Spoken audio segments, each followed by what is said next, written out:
திருச்செந்தூர் கடற்கரையில் கேரளாவைச் சேர்ந்த சுடலை சாமியின் சிலை கரை ஒதுங்கியுள்ளது. தலையில் இடது பக்கமாக கொண்டை போட்டபடி முறுக்கிய மீசையுடன் கம்பீரமாக இந்த சிலை காட்சியளிக்கிறது.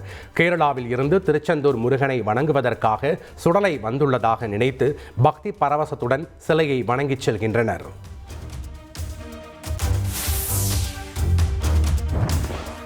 கன்னியாகுமரி மாவட்டம் ஆற்றூர் கல்லுப்பாலம் இசக்கியம்மன் கோவில் திருவிழா வெகு விமரிசையாக நடைபெற்றது.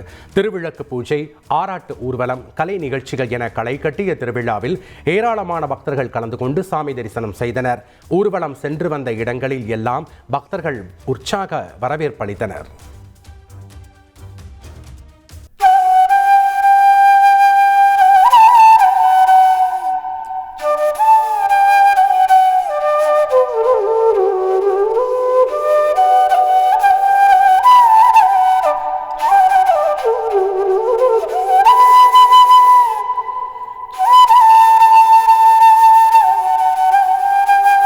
அலாவுதீன் நாட்டை காப்பாற்ற போராடும் சாமானிய இளைஞனின் சுவாரஸ்ய கதை தினமும் இரவு 8 மணிக்கு.